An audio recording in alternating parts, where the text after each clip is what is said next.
കേരളത്തില് പൊതുവെ എന്ത് വായിച്ചാലും എന്ത് പറഞ്ഞാലും ഹിന്ദു, ക്രിസ്ത്യാനി, മുസ്ലിം അങ്ങനെ മതമാണ് എല്ലാവരുടെയും മാനദണ്ഡം. അതുകൊണ്ട് ഞാൻ ഇതിന്നൊക്കെ അബ്സ്റ്റൈൻ ചെയ്ത് നിൽക്കണതാണ് പൊതുവെ.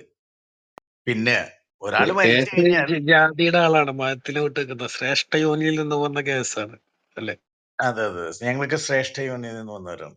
അപ്പോ ഇത് ഈ മുസ്ലിങ്ങള്, ക്രിസ്ത്യാനികള്, അല്ലെങ്കിൽ ഹിന്ദുക്കള്, അങ്ങനെ ഒരു കൂട്ടം ആൾക്കാര് എന്തിലും റേഷൻ കാർഡില് ഗോതമ്പ് വാങ്ങിക്കുമ്പോൾ പോലും അതിൽ മതം കൊണ്ടുവരുന്ന ഒരു വിഭാഗമാണ് പൊതുവെ ക്ലബ് ഹൗസിൽ കാണുന്നത്. അപ്പൊ എന്താണ് ശ്രേഷ്ഠമല്ലാത്ത യോനിയിൽ പറഞ്ഞ എന്ന് വേണമെങ്കിൽ പറയാം, ഈ അബ്ദുള്ള പറഞ്ഞ പോലെ. അപ്പൊ നമ്മൾ നീജയോനി, അന്നെന്തോ നീജയോനി അങ്ങനെ എന്തോ ആയിരുന്നു. എനിക്ക് കേസിലെ കാണുമ്പോ ആ എനിക്ക് വാക്ക് ആ പറയണ്ടെന്ന്, കേസിന്റെ കാര്യത്തിൽ എനിക്ക് ആകെ വാക്ക് ഓർമ്മയിൽ പറയുമ്പോഴേ നിൽക്കുന്ന ആ ഒരു സംഭവം മാത്രം. കുറെ പഴയ ആ ഇൻസിഡന്റ് ആണത്. വാക്ക് പറയണ്ട. പക്ഷെ നീചവും കേസിലിപ്പൊ ഉച്ചവും കാണുമ്പോഴും എനിക്ക് പറയുമ്പോ അത് ഓർമ്മ വരുന്നത്. അതെ, നീചവും ഉച്ച. ഇപ്പൊ ഗോതമ്പ് വാങ്ങിച്ചാൽ പോലും അതില് റേഷൻ കടയിൽ നിന്ന് ഗോതമ്പ് വാങ്ങിയപ്പോൾ ഇത്തവണ കിട്ടിയത് ഹിന്ദു ഗോതമ്പാണ്, ഇത്തവണ കിട്ടിയത് മുസ്ലിം ഗോതമ്പാണ്, ഇത്തവണ കിട്ടിയത് നസ്രാണി ഗോതമ്പാണ് എന്ന് പറഞ്ഞ് തർക്കിക്കുന്ന ഒരു കേരളീയ സമൂഹത്തെയാണ് കാണുന്നത്. അപ്പൊ അതെന്തെങ്കിലും ആവട്ടെ, ഇവർക്ക് ഒരു മനോരോഗമാണ്. അപ്പൊ പിന്നെ ഈ കാര്യത്തില് ഒരാളുടെ മരണം സംശയാസ്പദമാണെങ്കിൽ സർക്കാർ ആ സംശയം ദൂരീകരിക്കേണ്ടതാണ്, സർക്കാർ നടപടി എടുക്കേണ്ടതാണ്. സർക്കാർ ഇതുവരെ എടുത്തതെന്ന് പറയുന്നത് കമ്മ്യൂണിസ്റ്റ് സർക്കാരാണ് താനും. അപ്പോ അവരെടുക്കേണ്ട കാര്യമുള്ളൂ. അപ്പൊ നമ്മളിപ്പോ അല്ല കേസ്, എന്തുകൊണ്ട് ഇവർക്കൊരു അന്ധവിശ്വാസ നിർമാർജന നിയമം കൊണ്ടുവന്നുകൂടാ കേരളത്തില്? എന്തുകൊണ്ടാ അത് സാധിക്കാത്ത? അതായത് ഒന്നാമത്തെ ഹിന്ദു വിശ്വാസങ്ങളിൽ അല്ല, ഹിന്ദു വിശ്വാസമായാലും മുസ്ലിം വിശ്വാസമായാലും ക്രിസ്ത്യൻ വിശ്വാസമായാലും ഒക്കെ അതിനകത്ത് വേറൊരു പ്രശ്നം കൂടെ ഉണ്ട് ചാർലി. അതായത് ഇപ്പൊ അങ്ങനെ ഒരു നിയമവും കാര്യങ്ങളൊക്കെ കൊണ്ടുവന്നു കഴിഞ്ഞാല് പിന്നെ ഈ ഇലക്ഷന് മത്സരിക്കുന്ന പാർട്ടികളൊക്കെ ഒരുപാട് പണിയെടുക്കേണ്ടി വരും. മൊത്തം സ്ട്രക്ചർ അവര് തിരുത്തെഴുതേണ്ടി വരും. ഒരുപാട് പണിയെടുക്കേണ്ടി വരും പിന്നെ ജയിക്കാനും ഇവിടെ ഭരണം നടത്താനും ഒക്കെ. ഇതാകുമ്പോ പകുതി അല്ല പണി. ഇവിടെ കേസ് പറഞ്ഞു.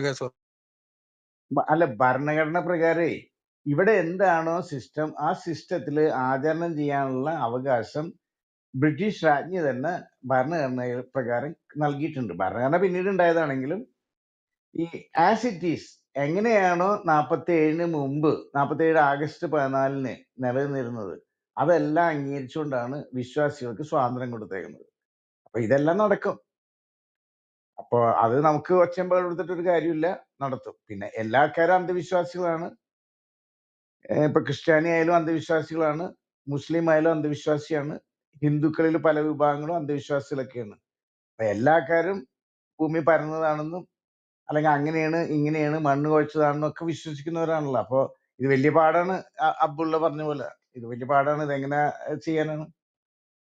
പിന്നെ അതുപോലെ തന്നെ കമ്മ്യൂണിസ്റ്റുകൾക്കും പാടാണ്. അവരും അന്ധവിശ്വാസമാണ്, വർഗസമരമാണ് അവരെ ഉയർത്തിക്കൊണ്ടുവരുന്നതെന്ന് പറയുന്നത് അന്ധവിശ്വാസമാണ്.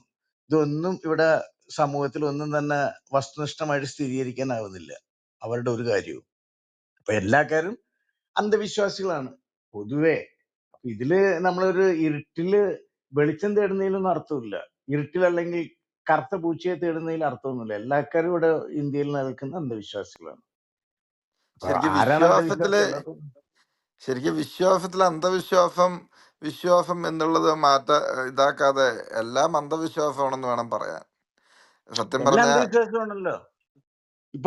ഇപ്പൊ അള്ളാഹു ജീവിച്ചിരുന്നു എന്നുള്ളത് ഒരു തെളിവുമില്ല, ക്രിസ്തു ജീവിച്ചിരുന്നുള്ളതിന് ഒരു തെളിവില്ല. പക്ഷെ എങ്കിലും ആ പുസ്തകത്തെ വിശുദ്ധ ഗ്രന്ഥമായിട്ടാണ് അംഗീകരിച്ചിരിക്കുന്നത്.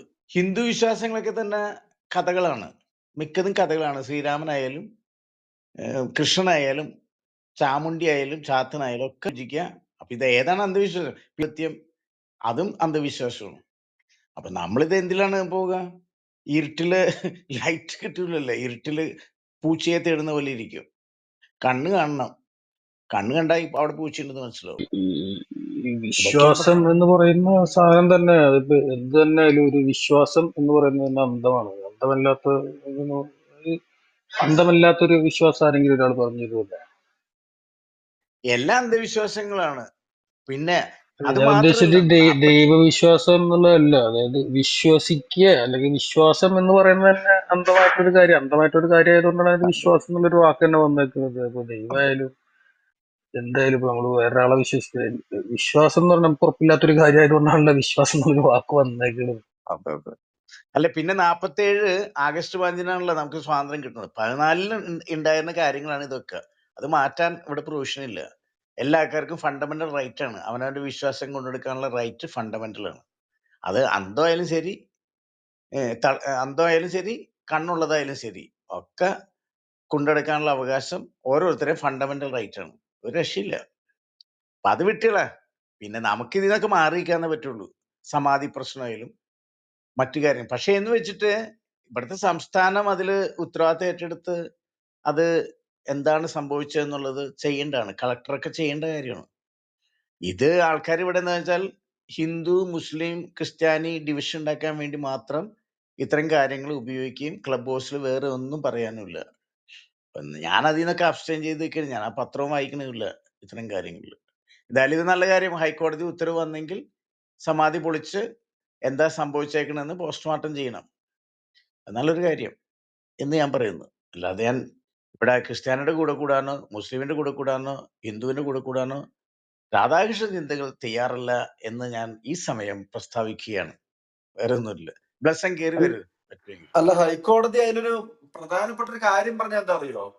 അതായത് ഈ കുടുംബം പോയി ചോദിച്ചു ഇതിന്. അപ്പൊ കുടുംബം പോയപ്പോ ഹൈക്കോടതി ചോദിച്ച ചോദ്യമാണ്, എവിടെ മരണ സർട്ടിഫിക്കറ്റ്? ഒരു പൗരനെ സ്വന്തമായി മരിക്കാൻ ഇവിടെ സ്വാതന്ത്ര്യം ഇല്ല. അതൊരു സത്യമാണ്. ഇവര് ഇത്രയും ദിവസം ഞങ്ങളുടെ അച്ഛനല്ലേ, നിങ്ങൾക്ക് എന്താണ് പ്രശ്നം എന്നുള്ള ലെവലിലാണ് സംസാരിച്ചത്. അപ്പൊ ഇവരൊരു പാരലൽ വേൾഡില് ജീവിക്കുന്ന ആൾക്കാരാണോ എന്ന് വരെ നമ്മൾ ആലോചിക്കണം. ഇവര് ഈ ഇന്ത്യൻ നിയമവ്യവസ്ഥയിലോ അല്ലെങ്കിൽ ഇങ്ങനെയുള്ള ഒരു സംഭവം ഉണ്ടോന്നോ ഒന്നും ഇവർക്ക് അറിയത്തില്ലാത്ത പോലെയാണ് ഇവരുടെ സംസാരങ്ങളൊക്കെ. കുണ്ടലിനെ ഉണർത്തി അച്ഛന്റെ തലയ്ക്ക് ചുറ്റും വെള്ള വെളിച്ചം വന്ന് തേജസ് വന്നിട്ടാണ് അച്ഛൻ മരണപ്പെട്ട് എന്നൊക്കെ അങ്ങനെയുള്ള ലെവലിലൊക്കെ സംസാരിക്കുന്നത്. എന്തോ ഇവിടെ അന്ധവിശ്വാസ നിർമ്മാർജ്ജന നിയമം കൊണ്ടുവന്നു വെച്ചാൽ സംഭവിക്കാൻ പോകുന്നത്, ഇവിടെ ഉള്ള എല്ലാ പുരോഹിത വർഗത്തിന്റെയും ഓഫീസ് പൂട്ടും. ഇവിടെയുള്ള എല്ലാ ആൾ ദൈവങ്ങളുടെയും ഓഫീസ് പൂട്ടും. അങ്ങനെ സംഭവിക്കുന്ന സമയത്ത് സർക്കാർ വീഴും, അത് ഉറപ്പാണ്. അതാണ് ഇതിന്റെ വേറൊരു വശം.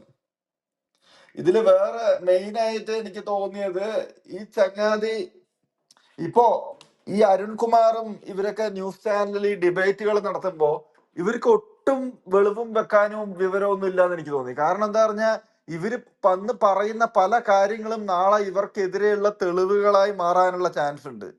അതായത് ഇവർക്ക് ഒരിക്കലും രക്ഷപ്പെടാൻ പറ്റാത്ത വിധത്തില് ഇവര് തന്നെ ഒരു കുരുക്ക് ഇവരിട്ട് മുറുക്കി. സത്യം പറഞ്ഞ അങ്ങനെ ഒരു അവസ്ഥ ഇതിൽ സംഭവിച്ചിട്ടുണ്ട്. അതായത് അരുൺകുമാർ ചോദിക്കുന്നുണ്ട്, നിങ്ങൾ എപ്പോഴാണ് അവരെ കൊണ്ടുപോയി വിട്ടത്? ഇതൊക്കെ നാളെ കോടതിയിൽ തെളിവല്ലേ? വാദിഭാഗവും പ്രതിഭാഗവും വരുന്ന സമയത്ത് ഇതൊരു മരണം, അസ്വാഭാവിക മരണമാണ്, അല്ലെങ്കിൽ ഇതൊരു കൊലപാതകമാണ്, അതിന്റെ ഉള്ളിൽ വെച്ച് അടച്ചു മൂടി ആ സമയത്ത് ശ്വാസം മുട്ടി മരിച്ചാൽ പോലും അത് കൊലപാതകമായി മാറും. അപ്പൊ ഇതൊക്കെ നാളെ ഇവർക്കെതിരെ ഒരു തെളിവായി മാറും. അങ്ങനെ വരുന്നൊരവസ്ഥയിൽ ഇവർ പത്രങ്ങളിൽ വന്ന് പറയുന്ന കാര്യങ്ങളും ഇവർക്ക് വ്യക്തമായ ധാരണയോ വ്യക്തമായ ബോധമോ ഇതിലൊന്നും ഇല്ല എന്നാണ് എനിക്ക് തോന്നിയത്. എന്താ കേസിന്റെ ഒരു അഭിപ്രായം? ഇത് നാളെ അവർക്കുള്ള തെളിവായി മാറില്ലേ ഈ അതെല്ലാം ശരിയാണെന്നേ, തർക്കമില്ല. ചാർലി പറഞ്ഞതും ആര് പറഞ്ഞതും തമ്മിൽ ഒരു തർക്കമില്ല ഇക്കാര്യത്തില്. ഇതില് സർക്കാർ ഇത് ഇനീഷ്യേറ്റ് ചെയ്ത് അയാളെ പോസ്റ്റ്മോർട്ടത്തിന് വിധേയമാക്കി എന്താണ് സംഭവിച്ചതെന്ന് അറിയേണ്ടതുണ്ട്. സർക്കാരാണ് ചെയ്യേണ്ടത്. ഇവിടെ അതിനുവേണ്ടി അല്ലല്ലോ ഈ പ്രശ്നം ചർച്ച ചെയ്യുന്നത്. മുസ്ലിം, ക്രിസ്ത്യാനി, ഹിന്ദു ഇങ്ങനെ മൂന്നായിട്ട് തിരിക്കാനല്ലാതെ ഇവർക്കൊന്നും തന്നെ കാര്യങ്ങളിലേക്ക് പോകാനല്ല താല്പര്യം. ഈ നമ്മുടെ ക്ലബ് ഹൗസിൽ മിക്കവാറും എന്താ ചെയ്യാന്നേ, നമ്മളിത് ഞാനൊക്കെ മാറിയിരിക്കുകയാണ് തൽക്കാലം ഇത്തരം കാര്യങ്ങൾ. അതാണ് എനിക്ക് പറയാനുള്ളത്. പിന്നെ ആര് പറഞ്ഞത് അന്യായമൊന്നുമല്ല, എല്ലാവരും പറഞ്ഞത് ന്യായമാണ്. ചാർലി പറഞ്ഞത് ന്യായമാണ്. അയാളെ പീഡിപ്പിച്ചു കൊന്നതാണോ എന്ന് ബോധ്യപ്പെടുത്തേണ്ടതും അതുകൊണ്ടാണ് സർക്കാർ ക്രിമിനൽ കേസുകളെല്ലാം തന്നെ പ്രതിക്കല്ല വാദിക്ക് വേണ്ടി സർക്കാർ വാദിക്കുന്നത് കോടതിയിൽ. കാരണം ഡെഡ് ബോഡി എല്ലാം അവകാശപ്പെട്ടേക്കുന്നത് അവസാനം സർക്കാരിനാണ്. അപ്പൊ സർക്കാരിന്റെ ബാധ്യതയാണ്. ഇപ്പൊ ഞാൻ പെട്ടെന്ന് അകാരണമായിട്ട് മരണപ്പെട്ടു കഴിഞ്ഞാൽ കംപ്ലൈന്റ് ഉണ്ടെങ്കിലും ഇല്ലെങ്കിലും ഞാൻ മരിച്ചത് എങ്ങനെയാണെന്ന് അന്വേഷിക്കേണ്ടത് സർക്കാരിന്റെ ബാധ്യതയാണ്.